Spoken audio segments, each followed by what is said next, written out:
Sir ಇದು SIR start ಆಯಿತು. ಅದಕ್ಕೂ ಮುಂಚೆ ಭೌತಿಕತೆಯಿಂದನೂ ನಮಗೆ ಪ್ರೆಷರ್ ಇದೆ, ಇಲ್ಲ ಅಂತಲ್ಲ, ಮಾಡ್ತಿದ್ವಿ.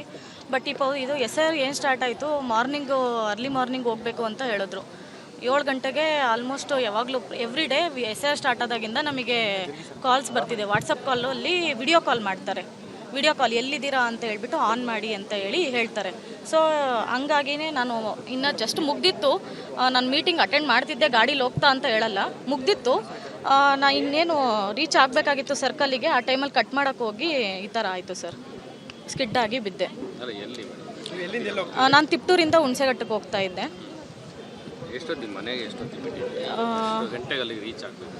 ಆಲ್ಮೋಸ್ಟ್ 7:15, 7:30 ಹಂಗೆ ಮೀಟಿಂಗ್ ಸ್ಟಾರ್ಟ್ ಆಯಿತು. ನಾನೊಂದು ಮಧ್ಯದಲ್ಲಿ ನಿಂತ್ಕೊಂಡು ಮತ್ತೆ ಹೋಗೋಕ್ಕೆ ಸ್ಟಾರ್ಟ್ ಮಾಡಿದೆ. ಸ್ವಲ್ಪ ಲೇಟೇ ಆಗಿತ್ತು, ನಿನ್ನೆ ಸ್ವಲ್ಪ ಹುಷಾರಿರಲಿಲ್ಲ. ಯಾಕಂದರೆ ಅವತ್ತು ಹಿಂದಿನ ದಿನ 2 ದಿನ 6:30ಗೆ ಇಲ್ಲಿಂದ ನಮ್ಮ ತಿಪ್ಟೂರಿಂದನೇ BLOನ ನಾನೇ ಕರ್ಕೊಂಡೋಗಿ ನಮ್ಮ ಸರ್ಕಲಿಗೆ ಕರ್ಕೊಂಡೋಗಿ ಅಲ್ಲಿ ಮನೆಗೂ ಭೇಟಿ ಮಾಡಿಬಿಟ್ಟು ಎನ್ಯುಮರೇಷನ್ ಫಾರ್ಮ್ಸ್ನ ನಾನೇ ಕೊಟ್ಟು ವಾಪಸ್ ಬಂದಿದ್ವಿ. ಸೊ ಹಾಗಾಗಿ ಟಯರ್ಡ್ ಆಗಿತ್ತು, ನನಗೆ ಎದ್ದೇಳೋಕ್ಕೆ ಸ್ವಲ್ಪ ಲೇಟ್ ಆಯಿತು. ಅವತ್ತಿನ ದಿನ ಕಾಲು ಈ ಥರ ಬಂತು, ಅದೇ ಟೆನ್ಷನಲ್ಲಿ ಹೋಗಿ ಬಿದ್ದೆ ಸರ್. ನಾನೇ ಬಿದ್ದಿದ್ದು ಸರ್, ಯಾರು ಏನು ಡಿಕ್ಕಿ ಹೊಡೆದೇನು ಬಿದ್ದಿಲ್ಲ, ನಾನೇ ಸ್ಕಿಡ್ ಆಗಿ ಬಿದ್ದಿದ್ದು. ನಮಗೆ ಮಾರ್ನಿಂಗು ವಿಡಿಯೋ ಕಾಲ್ ಬರೋದು DT ಅವ್ರ ಕಡೆಯಿಂದ ಬರುತ್ತೆ. ಸಮ್ಟೈಮ್ಸು ತಹಸೀಲ್ದಾರ್ ಅವ್ರು ಕೂಡ ಜಾಯಿನ್ ಆಗ್ತಾರೆ, ಸಮ್ಟೈಮ್ಸ್ ಆಗೋದಿಲ್ಲ. ನೆನ್ನೆ ಆಗಿದ್ರು ಅವರು ಕೂಡ. ಇನ್ಸ್ಟ್ರಕ್ಷನ್ಸ್ ಇತ್ತು, ಎಲ್ಲಿದ್ದೀರಾ ಏನು ಅಂತ ಕೇಳ್ತಾಯಿದ್ರು. ಹಿಂಗೆ ಹೋಗ್ತಾ ಇದ್ದೀವಿ, ಹೊರಟಿದ್ದೀವಿ ಅಂತೆಲ್ಲ ಹೇಳಿದ್ವಿ. ಸೊ ಅಂಥ ಆ ಟೈಮಲ್ಲಿ ಈ ಥರ ಆಯಿತು ಸರ್. ಎಷ್ಟು ಗಂಟೆಗೆ ನಿಮ್ಮ ಕಾರ್ಯಸ್ಥಳ?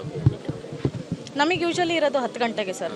ಬಟ್ ಈಗ SIR ಭೌತಿಕತೆ ಅಂತ ಸ್ಟಾರ್ಟ್, ಅದಕ್ಕೂ ಇನ್ನು ಮುಂಚೆ ಏನಾಯಿತು, ನಮ್ಮ ತುಮಕೂರಲ್ಲಿ CM ಪ್ರೋಗ್ರಾಮ್ ಎಲ್ಲ ಮಾಡಿದ್ರು. ಫಲಾನುಭವಿಗಳನ್ನ ಕರಿಬೇಕು ಅಂತ ಹೇಳ್ಬಿಟ್ಟು ಪ್ರತಿ ಮನೆಗೂ ಹೋಗಿ ನಾವು ಫಲಾನುಭವಿಗಳನ್ನ ಕರ್ಕೊಂಡು ಬಂದಿದ್ದೀವಿ, ಬಸ್ ಹತ್ಸಿದ್ದೀವಿ. ಆ ಟೈಮಲ್ಲೂ ನಾವು ಪ್ರತಿ ಮನೆಗೂ ಬೆಳಗ್ಗೆ 7 ಗಂಟೆಗೆ ನಾವು ಹೋಗಿ GPS ಹಾಕಿದ್ದೀವಿ ಸರ್ಕಲ್ಗಳಲ್ಲಿ. ಆವಾಗಿಂದನೂ ನಮಗೆ ಪ್ರೆಷರ್ ಇದೆ. CM ಪ್ರೋಗ್ರಾಮ್ ಆಗಿ ಒಂದು 5ರಿಂದ 10 ದಿನ ಇಲ್ಲ 1 ವೀಕ್ ನಮಗೆ ಗ್ಯಾಪ್ ಇರ್ಬೋದು ಭೌತಿಕತೆ ಪ್ರೆಷರ್ ಇಲ್ಲದೆ. ಅದಾದಮೇಲೆ ಮತ್ತೆ ಸ್ಟಾರ್ಟ್ ಆಯಿತು ಭೌತಿಕತೆ ಪ್ರೆಷರ್ ನಮಗೆ. ಯೂಶುವಲಿ ಎಷ್ಟು ಗಂಟೆಗೆ ಡ್ಯೂಟಿ ಇರುತ್ತೆ? 11 ಇದು ಇರ್ತಿತ್ತು, 11 ಪ್ರೆಷರು ಇರ್ತಿತ್ತು. ಜೊತೆಗೆ AJSಗೆ ಹಾಫ್ ಆನ್ ಅವರಿಗೆ ಒಂದ್ಸಲ, 1 ಅವರ್ಗೆ ಒಂದ್ಸಲ, ಇಲ್ಲ 2 ಅವರ್ಸ್ ಅಂದ್ಕೊಳ್ಳಿ, 2 ಅವರ್ಸ್ಗೆ ಒಂದ್ಸಲ ಬರುತ್ತೆ. ಬಂದಿದ್ದು ಸ್ಕ್ರೀನ್ಶಾಟ್ ಬರುತ್ತೆ ಗ್ರೂಪಲ್ಲಿ. ಈಗಲೇ ಕ್ಲಿಯರ್ ಮಾಡಬೇಕು, ಇಮಿಡಿಯೇಟಾಗಿ ಕ್ಲಿಯರ್ ಮಾಡಬೇಕು. ವೆರಿಫೈ ಮಾಡೋಕ್ಕೆ ಟೈಮ್ ಬೇಕು ನಮಗೆ. ಟೈಮ್ ಬೇಡವಾ ವೆರಿಫೈ ಮಾಡೋಕ್ಕೆ? ಏನಾದರೂ ತಪ್ಪಾದರೆ ಯಾರು ಬರ್ತಾರೆ?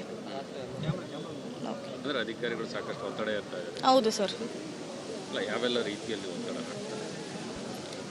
ಒತ್ತಡ ಅಂದರೆ ಟಾರ್ಗೆಟ್ಸು, ಪ್ರತಿಯೊಂದು ಕೆಲಸಕ್ಕೂ ಟಾರ್ಗೆಟ್ಸ್ ಇಷ್ಟು ಕಂಪ್ಲೀಟ್ ಮಾಡಲೇಬೇಕು ಅಂತೇಳಿ.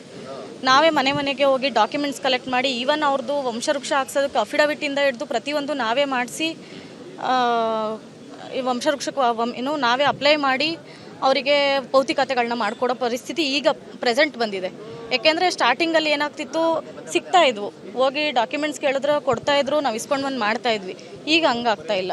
ಪ್ರತಿಯೊಂದು ನಾವೇ ಕೊಟ್ಟರೆ ಮಾತ್ರ, ಮಾಡಿಸಿದ್ರೆ ಮಾತ್ರ ಇವಾಗ ಮಾಡೋಕ್ಕಾಗ್ತಿದೆ ಅಟ್ ಪ್ರೆಸೆಂಟ್. ಯಾಕೆಂದರೆ 3-4 ಜನ್ರೇಷನ್ನು ಉಳ್ಕೊಂಡಿದೆ. ಇನ್ನು ಇವಾಗ ಅಟ್ ಪ್ರೆಸೆಂಟು ಈಸಿಯಾಗಿ ಸುಲಭವಾಗಿ ಮಾಡೋ ಅಂಥವು ಯಾವುವು ಉಳ್ಕೊಂಡಿಲ್ಲ.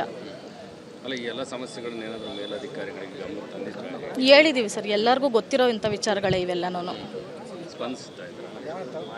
ಹೇಳ್ತಾರೆ ಅವತ್ತಿನ ದಿನ ಮಾಡಿರಿ ಆಯಿತು ಅಂತ ಹೇಳ್ತಾರೆ. ಬಟ್ ಮಾಮೂಲಿ ಪ್ರೆಷರ್ ಟಾರ್ಗೆಟು ಅಷ್ಟೇ ಇರುತ್ತೆ ಸರ್. ಈ ಅಪಘಾತ ಆದಮೇಲೆ ಅಧಿಕಾರಿಗಳು ನನಗೆ ಅದೇ, ನಾನು ಅಲ್ಲಿ ಸರ್ಕಲಲ್ಲಿ ಬಿದ್ದಾಗಿಂದ ನಮ್ಮ RI ಜೊತೆಗೆ ಇದ್ದರು. ಹಾಸ್ಪಿಟಲಿಗೆ ಬಂದು ಡಿಸ್ಚಾರ್ಜ್ ಆಗೋವರೆಗೂ ಜೊತೆಗೆ ಇದ್ದರು, ಮನೆಗೆ ಕಳಿಸೋವರೆಗೂ ಜೊತೆಗಿದ್ರು. ಅಷ್ಟು ಬಿಟ್ಟರೆ ನಮ್ಮ VS ಇದ್ದರು, ಫೀಲ್ಡ್ VS ಎಲ್ಲಾದರೂ ಇದ್ದರು, ಬೇರೆ ಇನ್ಯಾರೂ ಬಂದಿಲ್ಲ ಸರ್. ನೀವು ಅಪಘಾತ ಆದರೂ ಕೂಡ ಅದೆಲ್ಲ ಬೆಳಕಿಗೆ ಬಂದಿದೆ? ಎಲ್ಲರಿಗೂ ಗೊತ್ತಿತ್ತು ಸರ್, ಎಲ್ಲರಿಗೂ ಗೊತ್ತಿತ್ತು ಅದು. ಭುವನ ಸಾವಿನ ಬಳಿಕ ಆಲ್ಮೋಸ್ಟ್ ನಂದು ಅವ್ರದ್ದು ಐ ಥಿಂಕ್ ಸೇಮ್ ಟೈಮಲ್ಲೇ ಆಗಿದೆ. ಸೊ ನಾನು ಅಲ್ಲಿ ಸರ್ಕಲಲ್ಲಿ ಬಿದ್ದಾಗ ಯಾರೋ ಒಬ್ಬರು ಪಬ್ಲಿಕ್ ಹೆಲ್ಪ್ ಮಾಡಿದ್ರು ನನಗೆ, ಕಾರ್ ತೊಗೊಂಡು ತಿಪ್ಟೂರಿಗೆ ಹಾಸ್ಪಿಟಲಿಗೆ ಬರೋಕ್ಕೆ. ಆ ಟೈಮಲ್ಲಿ ನಮ್ಮ RIಗೆ ಯಾವುದೋ ಕಾಲ್ ಬಂದಿತ್ತು, ಈ ಥರ ತುಮಕೂರಲ್ಲಿ ಒಬ್ರದ್ದು ಈ ಥರ ಆಗಿದೆ, ಆಕ್ಸಿಡೆಂಟ್ ಆಗಿದೆ ಅಂತೇಳಿ. ಅಷ್ಟು ಮಾತ್ರ ಗೊತ್ತಿದೆ ನನಗೆ. ಅಧಿಕಾರಿಗಳಿಗೆ ಸರ್ಕಾರಕ್ಕೆ ಏನು ಹೇಳಲಿಕ್ಕೆ ಇಷ್ಟಪಡ್ತೀನಿ ಸರ್? ಒಂದೇ ಹೇಳೋದು, ಟೈಮ್ ಕೊಡಿ, ಮಾಡ್ತೀವಿ. ನಾವು ಮಾಡಲ್ಲ ಅಂತ ಯಾವತ್ತೂ ಯಾರಿಗೂ ಹೇಳಿಲ್ಲ. ಆದರೆ ಒತ್ತಡ ಹೇರಬೇಡಿ, ಪ್ರೆಷರ್ ಕೊಡಬೇಡಿ ನಮಗೆ, ಅಷ್ಟೇ ಹೇಳೋದು ಸರ್. ಟಾರ್ಗೆಟ್ಸು ಕೊಡ್ತಾರೆ, ಬಟ್ ತುಂಬ ಹೈ ಇರುತ್ತೆ ಬೇರೆ ಕಂಪೇರ್ ಟು ಅದರ್ ಡಿಸ್ಟ್ರಿಕ್ಸು. ನಮ್ಮ ಡಿಸ್ಟ್ರಿಕ್ಕಲ್ಲಿ ಸ್ವಲ್ಪ ಹೈ ಇದೆ ರ್ಯಾಂಕಿಂಗ್. ಏನಕ್ಕೆ?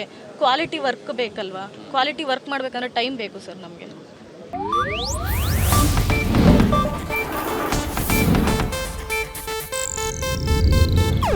ಇದು ಏಷ್ಯಾನೆಟ್ ನ್ಯೂಸ್ ನೆಟ್ವರ್ಕ್ ಪ್ರಸ್ತುತಿ.